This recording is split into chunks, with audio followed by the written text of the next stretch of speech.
They say time heals all wounds, but some wounds, the kind left not on skin, but in memory, don't just fade.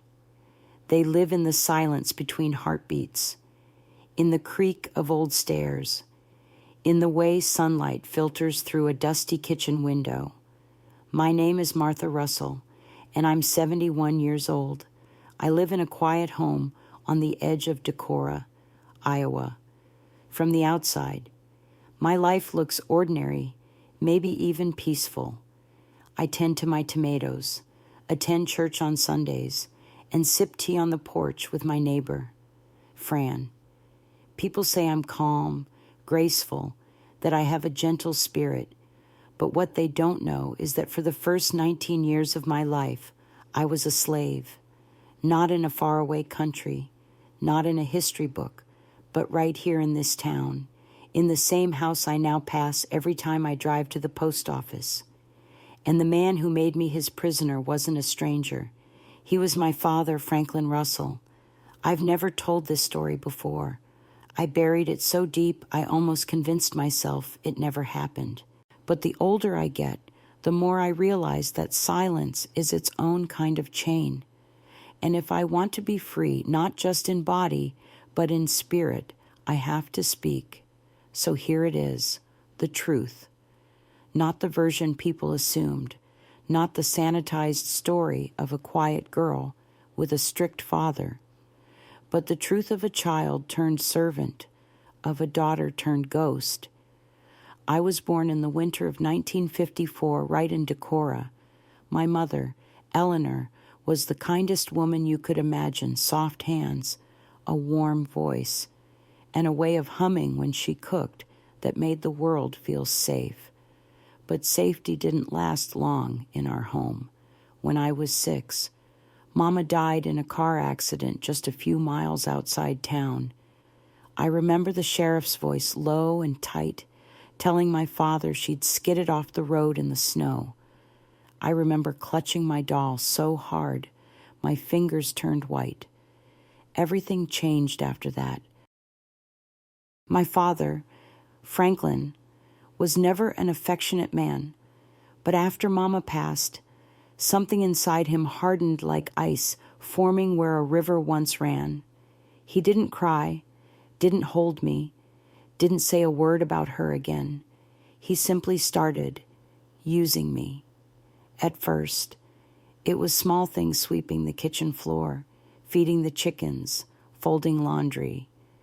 "You're the woman of the house now," he said one evening, handing me a bucket that was almost bigger than I was. I didn't understand it then. I just wanted him to love me. But what began as chores turned into punishments. If I dropped a dish, I wasn't allowed dinner. If I spilled milk, I was sent to bed in the shed with no blanket. If I spoke out of turn, especially in front of his friends from the mill, I'd get the switch. That's what he called the long, thin stick he kept nailed behind the pantry door. By the time I was 10, I was waking at 4 a.m. to start the stove, chop wood, and carry buckets of water from the pump behind the barn. My hands were blistered, my feet raw.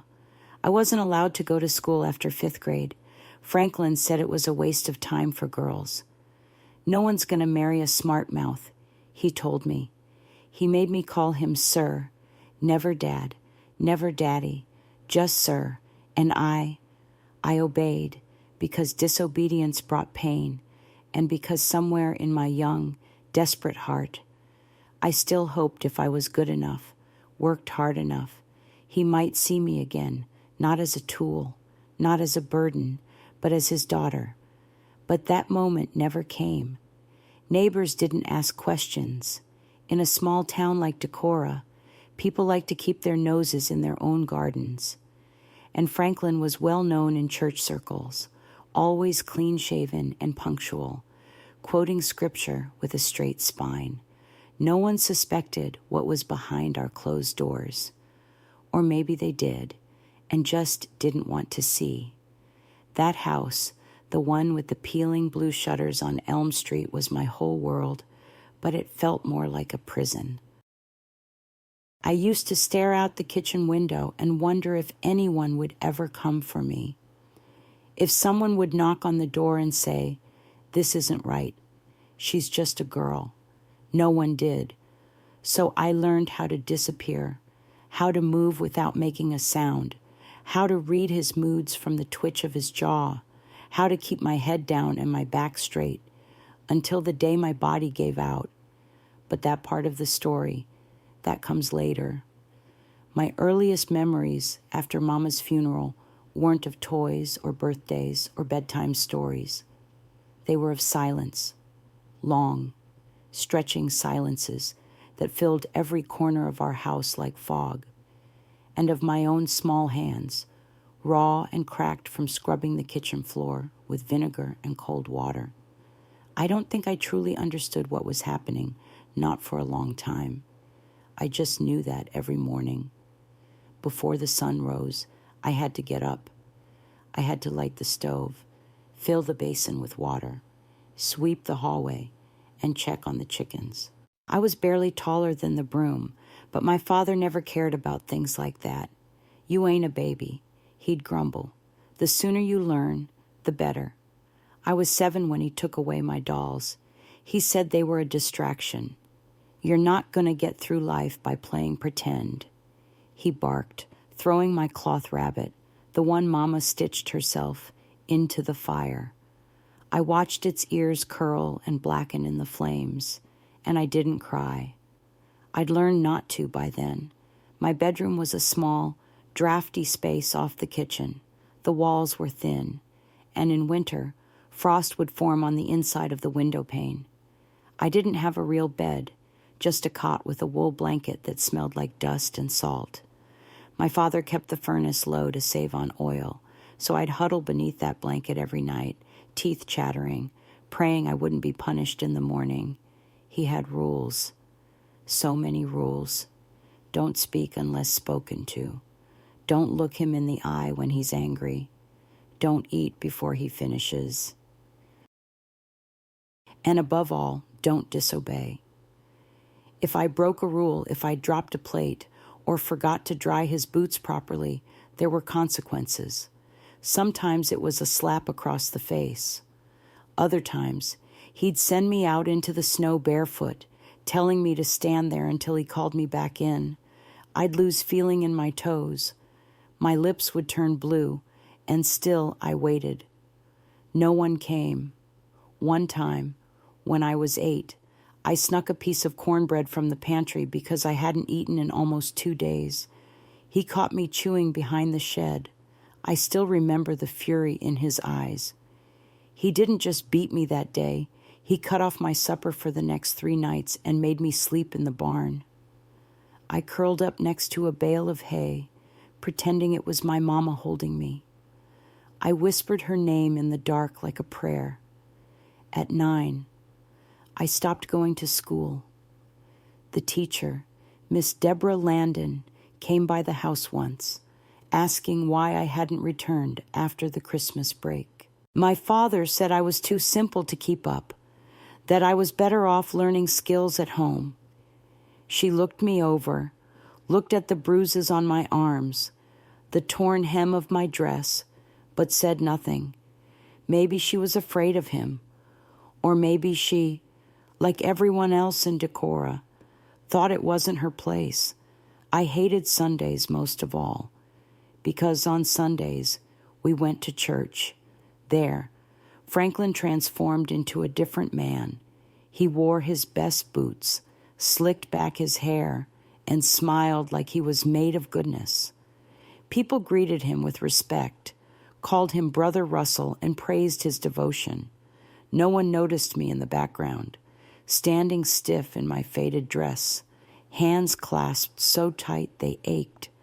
One Sunday after service, an old woman named Mrs. Beatrice leaned down and asked if I was excited for my birthday. I stared at her, confused. She smiled, her breath smelling like peppermint. "Your father said you'll be turning 10 next week." I just nodded.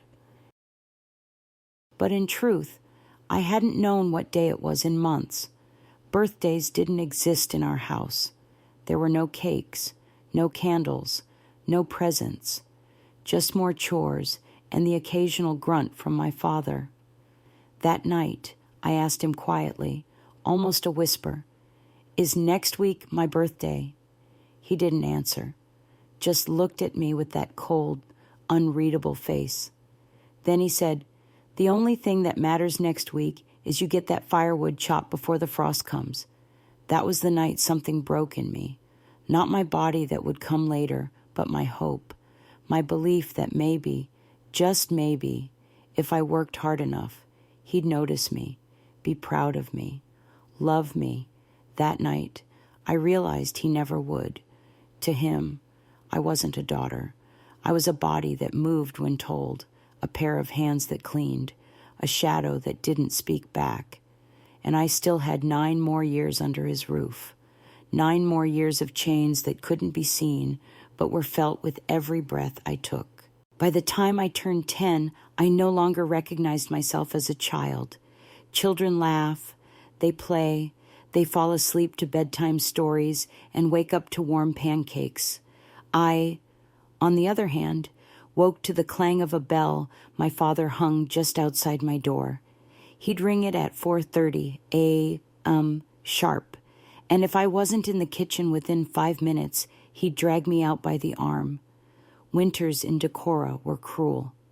That year, 1964, the cold sank so deep into our bones that even the firewood couldn't keep up. I remember wearing 2 dresses and an old burlap sack tied with rope around my waist just to stay warm as I shoveled snow off the porch. Franklin made me scrub the wood floors every Saturday with a rag and a bucket of water laced with vinegar and lye. The cracks in my hands never healed. They'd split and bleed, and if I paused to rest, he'd appear from nowhere and slap the bucket over, forcing me to start all over again. "You'll do it right, or you'll do it again," he'd say every time. He was obsessed with control.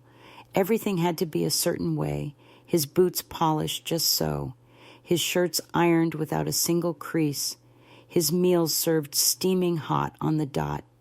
I memorized all of it, not because I wanted to, but because I had to survive. I don't remember having a favorite food, or color, or song. He took those things from me, every piece of identity, chipped away bit by bit, until I was just useful, not loved, not seen, just useful. We didn't have a television, no radio either, except the one he kept in the garage, always tuned to the weather. I wasn't allowed to touch it. I wasn't allowed to ask questions either. If I ever said anything more than "yes, sir," or "no, sir," he'd give me that look, that flat, steely stare that told me I was pushing the line. And when I crossed it, the switch came out. He kept it nailed behind the pantry door just high enough so I could see it, but never reach it. Long and slender, stripped of leaves and bark, it waited there like a warning.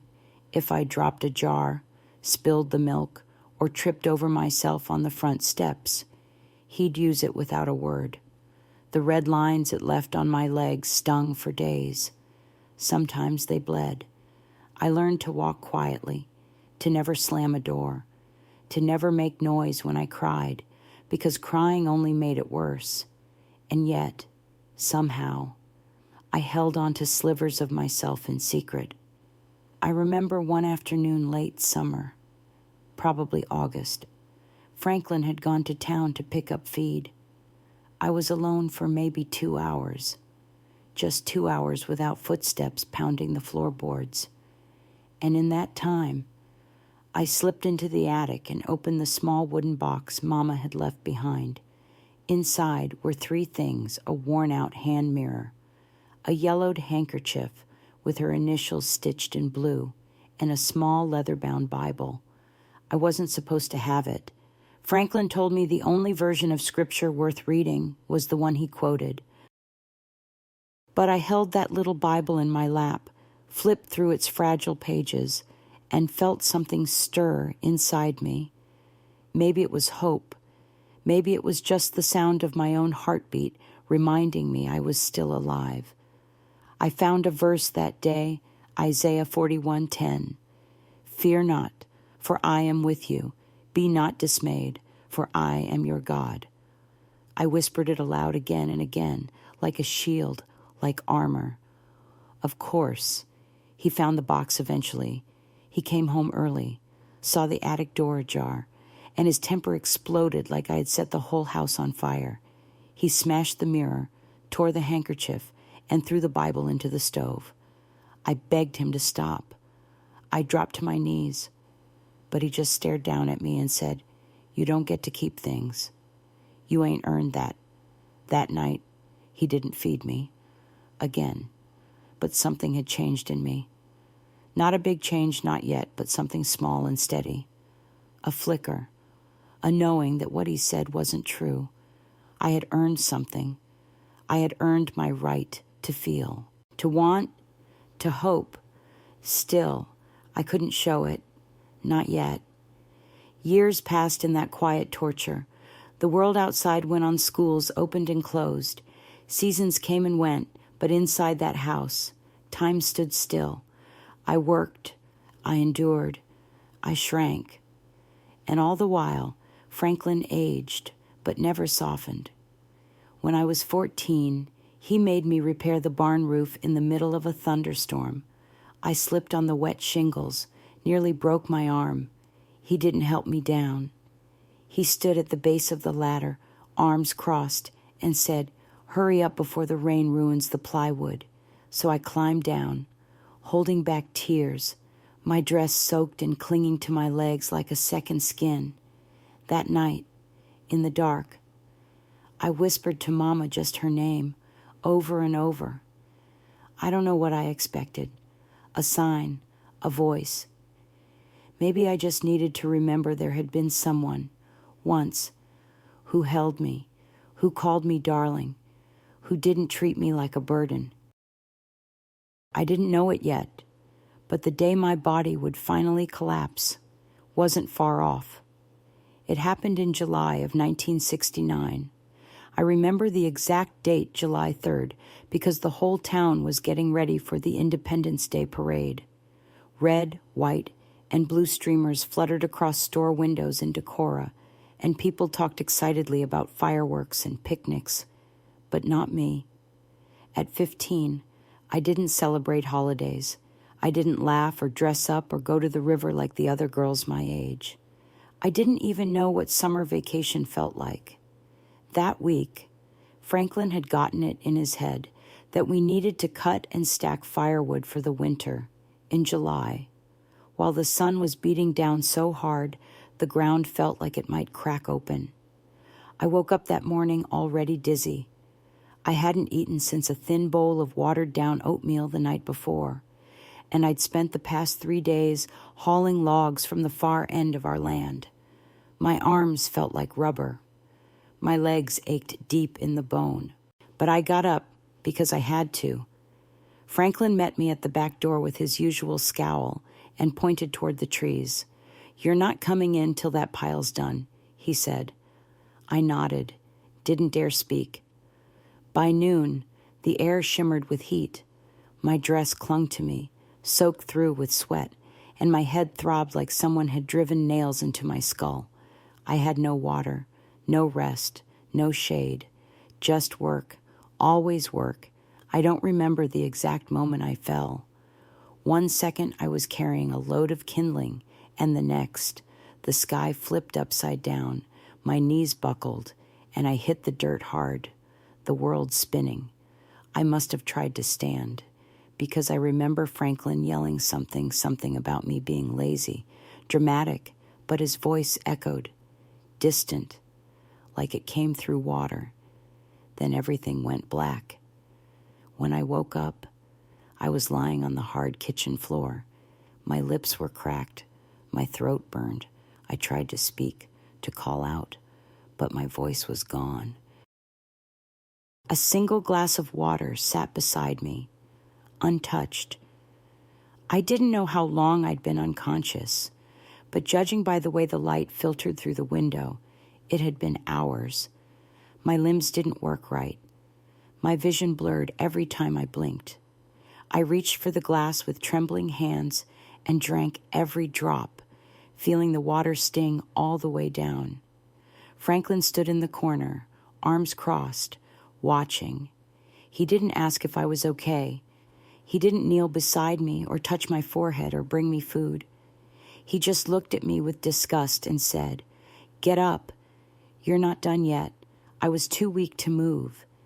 He took that as defiance. What followed, I wish I could forget, but the body remembers. He dragged me outside by the back of my dress, down the steps, and into the barn. My knees scraped the wooden floor as I tried to crawl. He kicked a stool across the room, knocking over a bucket of feed, and shouted something about how ungrateful I was, how he worked his fingers to the bone, and I couldn't even finish a simple chore. I didn't fight back. I just curled into myself and prayed he'd run out of rage before he ran out of strength. When it was over, he left me there, alone, bleeding, half-conscious. That night, I lay in the barn, unable to sleep. The crickets chirped outside, the wind rustled the cornfields, and somewhere in town, music drifted on the air as folks prepared for the holiday. Laughter, fireworks in the distance, a world I wasn't part of, and I made a decision. I didn't say it aloud, didn't even write it down. But deep in my mind, I said I will not die here. The next morning, I forced myself to stand. Every bone in my body screamed in protest, but I pushed through. I limped to the pump, washed the blood from my legs, and tied my dress together with twine where it had torn. I made breakfast like nothing had happened, scrambled eggs, toast, coffee, the way he liked it, black with 2 sugars. Franklin didn't say a word. He just ate. And when he was done, he pushed his plate forward like always and said, "Don't forget the laundry." I nodded. "Yes, sir." But inside, I had already left. That Sunday, we went to church as usual. I wore a long-sleeved blouse to hide the bruises, and I smiled like a good girl. People said hello, nodded politely. Reverend Harper gave a sermon about forgiveness. And I remember thinking, does God forgive men like my father? I looked around the pews and saw families, real families, mothers holding their daughters' hands, fathers fixing their sons' ties. And I wondered what it felt like to be held without fear. After the service, while Franklin was chatting with some men from the feed store, a woman approached me. She was small, with white hair pinned in a neat bun and kind eyes behind round glasses. "You're Martha." "Right," she said gently. I nodded. "I'm Eileen Harper, the Reverend's wife." I didn't speak, just stared down at my shoes. She reached into her purse and handed me a folded napkin. Inside was a warm biscuit. "I thought you might be hungry." My hands trembled as I took it. I hadn't eaten that day. "Thank you," I whispered. She leaned closer, her voice low. "If you ever need someone to talk to, I'm usually in the church kitchen on Tuesdays. You can just come by, no questions." Then she walked away. That was the moment hope returned, not in fireworks or grand escapes, but in a biscuit tucked into a napkin. A stranger saw me, and maybe, just maybe, someone would help me find a way out. After that Sunday, everything looked the same on the outside, but something inside me had shifted. I went through my routines like always. Up at dawn, firewood, dishes, laundry. I said yes, sir, and no, sir, and kept my eyes down. But I wasn't all the way there anymore. Some part of me was in that church kitchen with Eileen Harper, holding that warm biscuit, hearing her quiet words, "You can just come by." I clung to that thought like it was a lifeline. Franklin didn't suspect a thing. He was never the type to pay attention to anything that didn't directly serve him. As long as the house stayed clean, his meals were on time, and I didn't cry or complain, he was satisfied. But I started watching more closely, listening, planning. It had never even occurred to me that I could leave. For most of my life, the idea of running away seemed impossible. Where would I go? Who would believe me? Who would take in a girl with nothing but a ragged dress and scars on her back? But Eileen's kindness had stirred something old and buried inside me, a belief that maybe I deserved more than this. It took me almost 3 weeks to build the courage, every Tuesday morning. I looked toward the church as I did errands in town, wondering if she really meant it. If I showed up at that kitchen door, would she still welcome me, or would she smile politely and say she'd been mistaken? The day I finally went. It was raining. I told Franklin I had to drop off eggs at the market. He grunted and waved me off, too tired to care. I wore a coat that was 2 sizes too big and buttoned it high to hide the bruises on my collarbone. I stood outside the back door of Grace Lutheran for a long time, heart pounding like a drum. And then I knocked. The door creaked open almost instantly. Eileen stood there in a faded apron, flour on her hands. And when she saw me, truly saw me, her face softened in a way I hadn't seen from an adult in years. "You came," she said gently. I nodded. I couldn't speak. She stepped aside. "Come in, sweetheart. I just made cornbread." That kitchen smelled like safety, like cinnamon and warmth, and something I hadn't felt since Mama was alive. We didn't talk much at first. She didn't push. She handed me a clean towel to dry my hair, poured me a cup of warm milk, and slid a slice of cornbread across the table. I ate slowly, savoring every bite, not because I was hungry, but because it felt like love. She didn't ask what had happened to me. She didn't need to. "I've seen the way you walk," she said softly, folding napkins, "the way you flinch when people speak too loudly. I know those signs." I stared at the crumbs on my plate. "If you ever need a place to go," she said after a while, "you come straight here. You don't need a reason." I remember looking up at her, barely breathing, but I have nowhere else.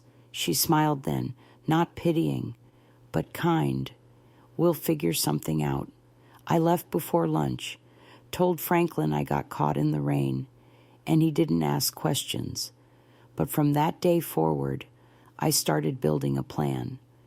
The punishment that made my decision final came not long after. It was late August, and Franklin had just come home from town in one of his dark moods. I'd forgotten to fix the gate to the chicken coop, and 2 hens had wandered out into the road. One got hit by a truck. He found the body and stormed into the house with blood on his boots. I tried to explain, to say I was going to fix it after supper, but he didn't want to hear it. He didn't yell this time. He just grabbed me by the wrist, dragged me into the back room, and locked the door. I stayed there for almost 2 days. No food, no light, just a bucket in the corner and the sound of my own breath. Something inside me cracked wide open in that room. I wasn't afraid of him anymore. I was angry. I was tired, and I was done. When he finally let me out, I didn't cry. I didn't beg. I didn't even look at him. I cleaned the kitchen like always. I made his dinner. I kept my voice even. But that night, after he fell asleep snoring in his chair, I packed a small bundle, 1 change of clothes, Mama's old Bible, a different one I'd hidden under the barn floor, and the napkin Eileen gave me that first day. I slipped out the back door and walked through the fields in silence, the stars above my only witness. I didn't head to the highway. I went straight to the church. Eileen was waiting. I don't know how she knew. Maybe she'd just hoped. But when I knocked on the kitchen door, she opened it without hesitation and pulled me into her arms. "You're safe now," she whispered. "He's not going to hurt you anymore." And for the first time in my life, I believed it might be true. I didn't sleep that night. Not really. I curled up on a small cot in the back of the church kitchen, wrapped in a quilt that smelled like lavender and lemon. Eileen sat beside me for a long while, her hand resting gently on mine. No one had touched me with care in so many years. I nearly flinched, but I didn't pull away. She didn't ask me for details. She didn't need to. I think she knew that the weight of my silence said more than any words could. "Around 2 I whispered. "He'll come looking for me." She nodded, her eyes tired but calm. "He might, but he won't find you here. And even if he does, you won't be going back with him." "But he's my father," I murmured, barely believing the words, even as I said them. Eileen looked at me with such fierce tenderness, it made my throat ache. That man stopped being a father the moment he chose fear over love. The next morning, Reverend Harper arrived early. He brought with him a satchel full of toast, jam, and hard-boiled eggs from home. He didn't speak much, just nodded at me with kindness in his face, and sat across the table like he was waiting for me to feel ready. By late afternoon, they had made some calls. The Harpers weren't wealthy, but they were respected in town, especially within the small faith community that ran deeper than most folks admitted. Eileen reached out to a distant cousin of hers, a woman named Sarah Whitman, who lived 2 hours away in Cedar Rapids and had once worked with a women's shelter. "She's agreed to take you in," Eileen said gently, "just until we figure out the next steps." I didn't know how to respond. I wasn't used to people helping without wanting something back. I wasn't used to kindness without condition. I just nodded. "Okay." That night, while Franklin was likely pacing our porch in fury, I sat on a worn pew inside the darkened church and prayed. Not the kind of prayers he used to bark out before dinner, not the kind meant to impress anyone. Just a quiet plea into the silence. Please let this be real. 2 days later, I was on the road. Eileen dressed me in one of her niece's old dresses, soft, faded blue cotton that made me feel more human somehow. She braided my hair, packed a small paper bag of food, and hugged me like I mattered. Reverend Harper drove. We didn't say much on the ride to Cedar Rapids. He kept the radio low, tuned to gospel. Every so often, I caught him glancing at me in the mirror, not with suspicion, but with the kind of concern that comes from having daughters of his own. When we pulled up to the address, a modest white house with ivy growing up one side, Sarah was waiting on the porch. She had dark curls pinned up under a scarf and eyes that scanned me with the speed and precision of someone who'd seen a lot of broken things and learned how to handle them gently. "You must be Martha," she said, stepping forward and offering her arms before I could decide if I wanted a hug. I didn't move. Then I did. I let her hold me. That was the beginning. Life at Sarah's house was nothing like the one I'd known. She didn't bark orders. She didn't ask me where I'd been or what exactly had happened. She simply gave me space, a bed with clean sheets, a door that locked, a calendar on the wall with silly cat photos. And for the first time since I was a child, silence that didn't feel threatening. At first, I didn't know what to do with freedom. I still woke up before dawn. I still folded my clothes with military precision. I still apologized if I broke a dish or spoke too loudly, but Sarah never yelled, never raised her hand, never looked at me with that cold, sharp stare I had grown up fearing. Instead, she said things like, "You don't have to finish if you're tired," or "It's okay to sit down. You don't have to earn rest." At night, she read, sometimes to herself, sometimes to me. She had a collection of books by women I'd never heard of, authors, poets, women who wrote about pain and healing and surviving things no one should have to endure. One evening, she handed me a small notebook. "You can write in this," she said, "or draw, or tear the pages out if you want. It's yours." I clutched it to my chest like it was gold. Weeks passed. Eileen wrote to check on me. The church sent a small donation to help Sarah with groceries. And one morning, the Harpers arrived with news that made my hands tremble.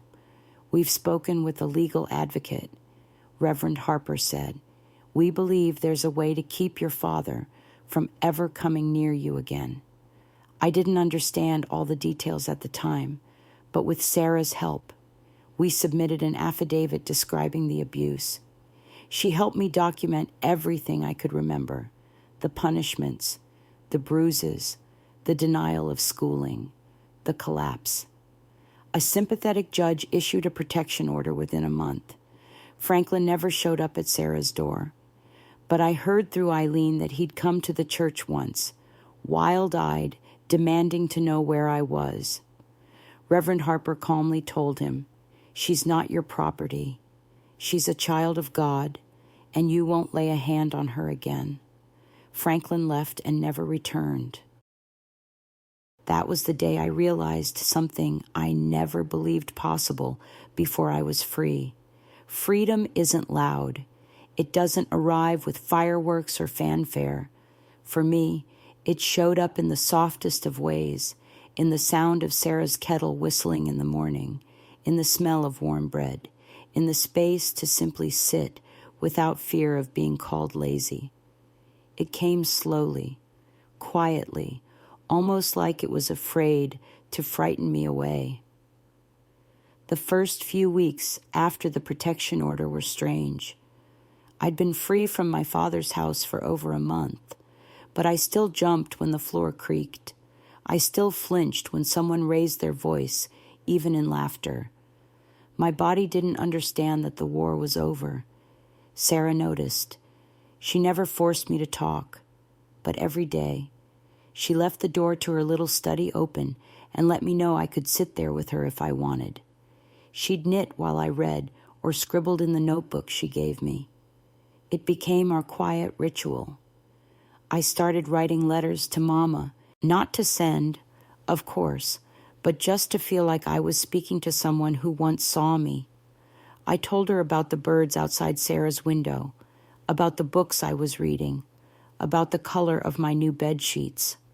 I told her I was okay, that I missed her, that I wished she'd never left me with him. Sometimes the letters turned into sobs. Sometimes they turned into silence. But slowly, they began turning into strength. One crisp morning in early October, Sarah asked if I'd ever thought about going back to school. The question caught me off guard. "I don't think I'm smart enough," I said. She looked at me like I'd just told her the sky was green. "That's the biggest lie someone ever planted in your head," she said firmly. "You're more than smart enough. You've survived what would have broken most grown women." I didn't answer. But that night, I stayed up late rereading the book Sarah lent me, Anne of Green Gables, To Kill a Mockingbird, and a small worn poetry collection by Emily Dickinson. Something inside me stirred, a quiet yearning, a possibility. The next morning, I asked, where would I even start? That's how I found myself at age 16, sitting in the back of an adult education classroom in downtown Cedar Rapids, surrounded by strangers twice my age, holding a pencil with shaking fingers. My hands were rough, calloused from years of cleaning and hauling wood, but they could still write, slowly at first, then more confidently. Sarah took me to class every Tuesday and Thursday evening. We used what little money the church had sent to cover the tuition and borrowed the rest from a women's resource fund she had helped start years before. At first, I barely spoke in class, but the teacher, a kind woman named Mrs. Agnes Hart, had a gift for seeing people. She never called on me without warning, never mocked my hesitations. She gave feedback with kindness, never judgment. By Christmas, I had passed my basic reading assessment. By spring, I was helping others in class with spelling. Each small win added a new thread to the tapestry of who I was becoming. No longer a girl trapped behind kitchen doors. I was Martha, a student, a survivor. Around this time, Sarah introduced me to a couple she knew, Jack and Mabel Blanchard, who were looking for part-time help with their small shop and house. Mabel had arthritis, and Jack ran the counter most days. But they needed help organizing, cleaning, and restocking. They interviewed me over tea and pie at their dining room table. I was nervous, but honest. I've never had a real job, I said. Jack smiled. You've worked harder than most folks your whole life, from what Sarah tells us. That's enough for us. They hired me on the spot. And so, at 17, I began working at Blanchard's Books and Goods, a cozy little place on the corner of 3rd and Main. My first paycheck was $10.75. I remember standing in line at the bank, staring at that check, barely believing it was mine. That night, I bought a journal with a red leather cover and a pair of wool socks for Sarah. You didn't have to, she said, holding back tears. I wanted to. I whispered. You gave me back my life. The years that followed weren't perfect. Healing doesn't move in straight lines. I had nightmares. Sometimes I'd wake up drenched in sweat, convinced Franklin was standing over me. I struggled with touch, with trusting new people, with believing I deserved good things. But I kept going. I earned my GED the following year. Then I applied to a local nursing assistant training program and was accepted. Caring for others felt natural, maybe because no one had cared for me when I needed it most. Or maybe because, in caring for someone else's wounds, I found a way to tend to my own. I worked long hours days at the bookstore, evenings at the nursing center, weekends helping Sarah with church events. But I didn't mind. For the first time in my life, my effort belonged to me. No one was forcing me. No one was watching over my shoulder with a belt. It was my choice, my life.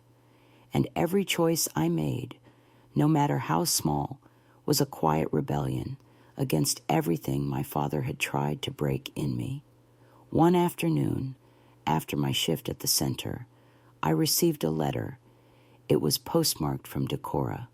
I stared at the handwriting on the envelope, sharp, slanted, familiar. Franklin. I sat on the porch for nearly an hour before opening it. My hands trembled. Inside was a single sheet of paper, and all it said was, "You think you're better than me. You'll come crawling back one day. You're nothing without me." No signature, no return address, just venom.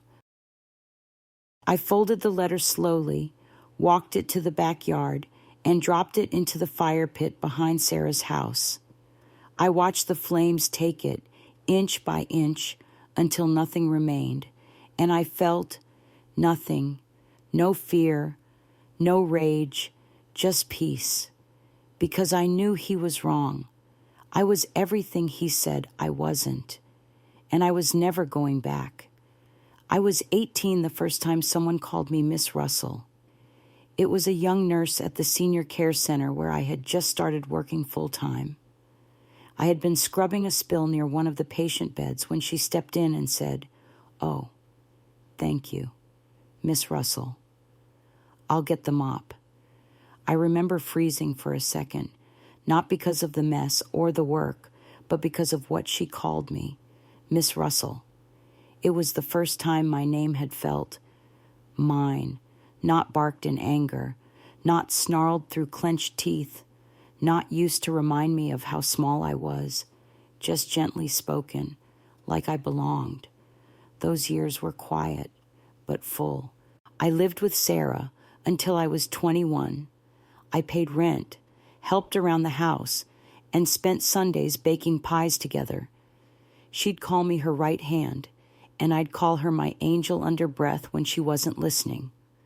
The day I moved into my first apartment, an upstairs studio with creaky floors and a chipped sink, Sarah cried like she was giving away her own daughter.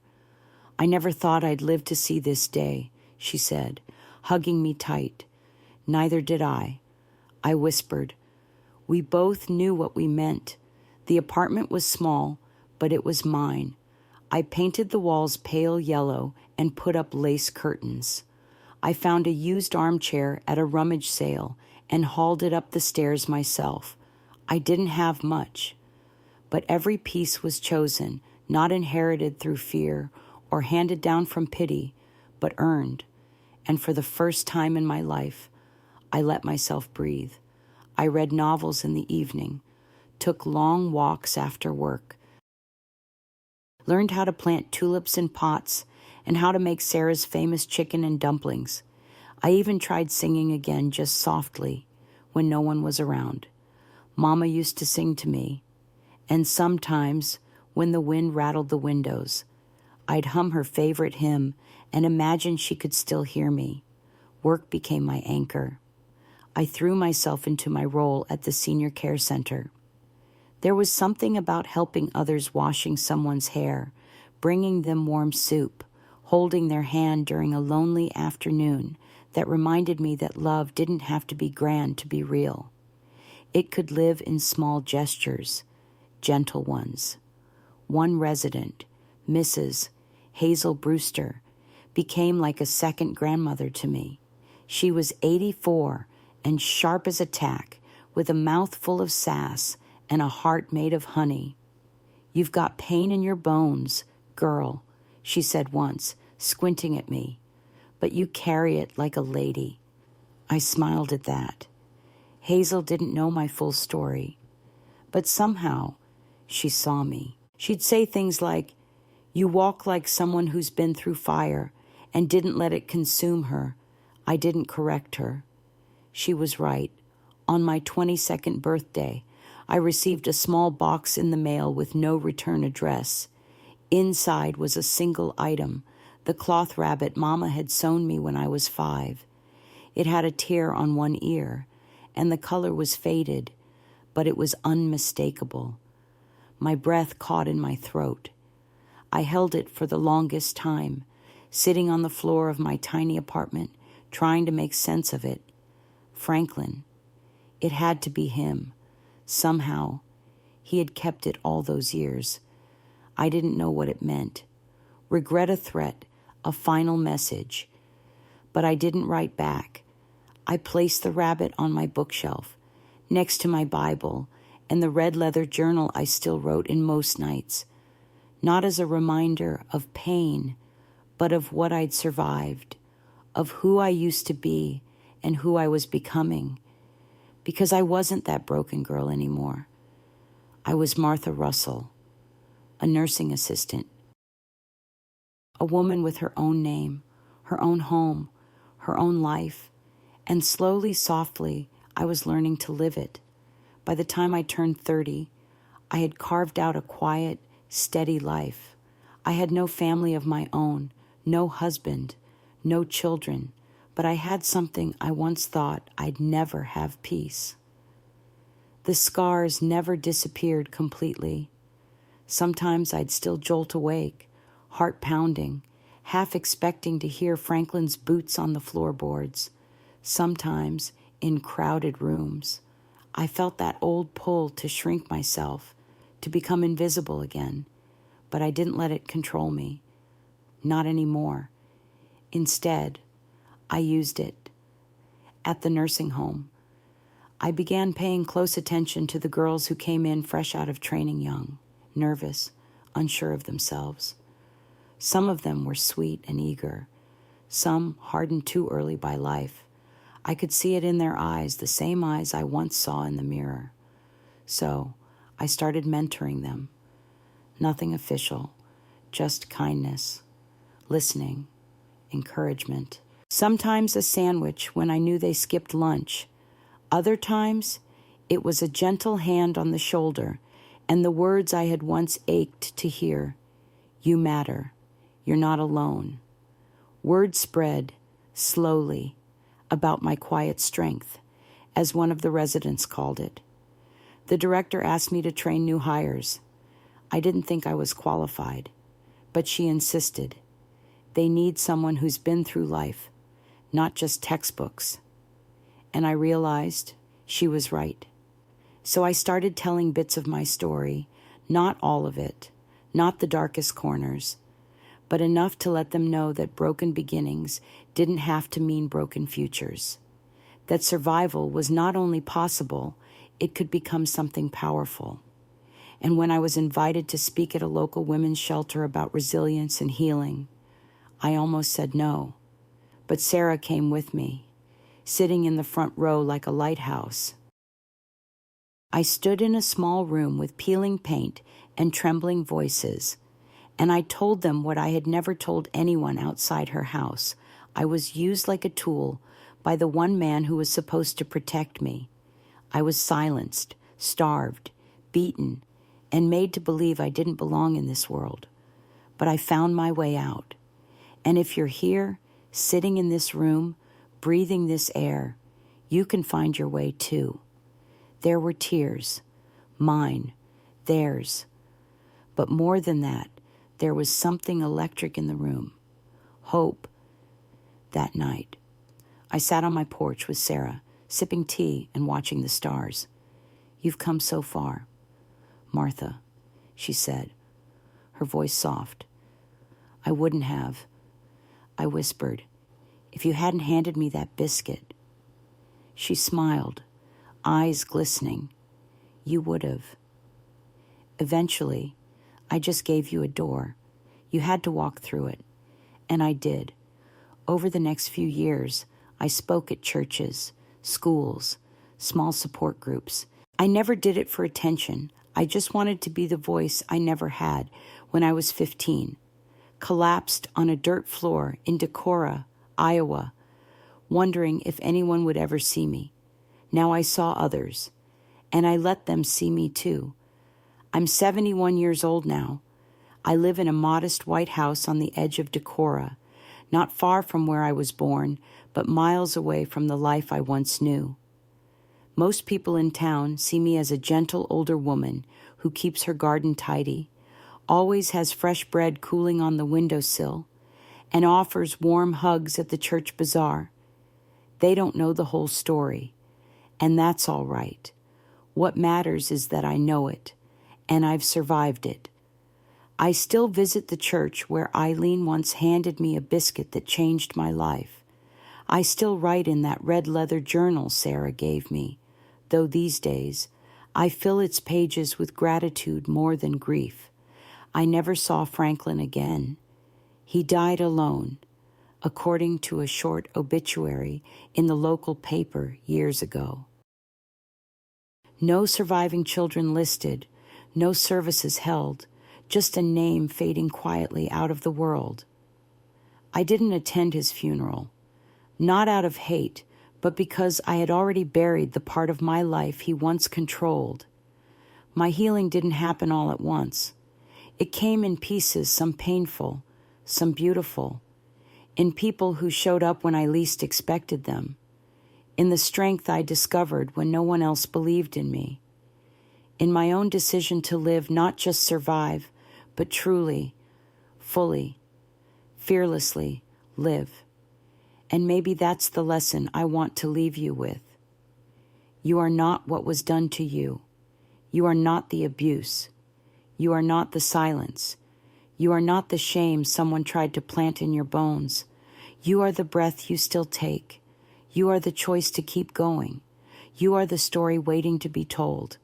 And if someone reading or listening to this right now feels like they're trapped in a life where no one sees them, please know this: you are not invisible. You matter. And it is never too late to walk through that door to something better. If my story touched your heart, I hope you'll share your thoughts in the comments. I'd love to hear from others who've walked their own path through pain and found light on the other side. And if you believe stories like this deserve to be heard, please consider subscribing to the channel. Every voice, every story, every moment of truth shared, it all matters. We don't heal alone. We heal together. Thank you for listening. Martha Russell.